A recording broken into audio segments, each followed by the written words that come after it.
Tous très ravis de vous retrouver pour ce flash de l'information sur l'Évidence TV.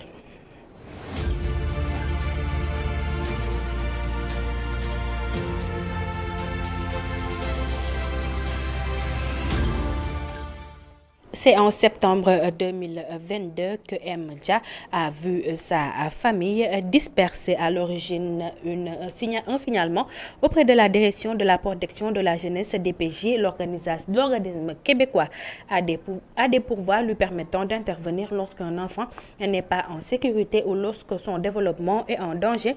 Un pouvoir qui depuis 2 ans sépare Dia de ses 2 enfants et qui empêche à celui-ci qui est devenu père pour une 3e fois en début de mai de voir son bébé.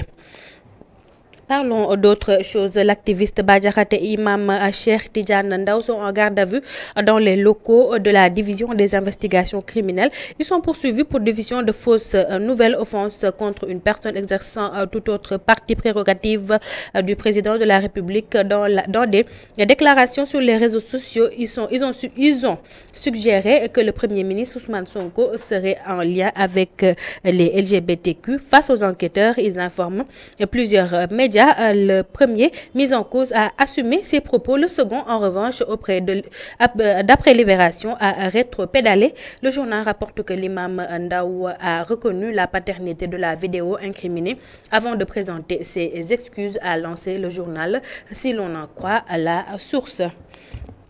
Parlons sport à présent. Ce mercredi, en finale de Ligue Europa, l'Atalanta Bergame a explosé 3-0 le Bayer Leverkusen, infligeant du coup au récent champion d'Allemagne sa première défaite de la saison. Le héros de ce match est le Super Eagle Ademola Lookman, crédité d'un hat-trick.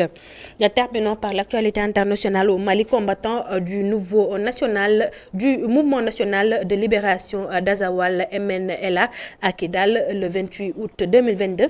Dans le nord du Mali, Souleymane Ag Anara, AFP, rebelles indépendantistes et groupes djihadistes ont-ils fait alliance dans le nord du Mali comme au début de la guerre en 2012? La question lancinante est revenue dans la diffusion de messages vocaux le vendredi 17 mai sur les réseaux sociaux. Al-Gabas Ag An Tala, un des leaders de la rébellion armée séparatiste Touareg et arabe, y déclare avoir mené des discussions avec le groupe de soutien à l'islam et aux musulmans GSIM en vue d'un rapprochement avec la coalition djihadiste affiliée à Al-Qaïda.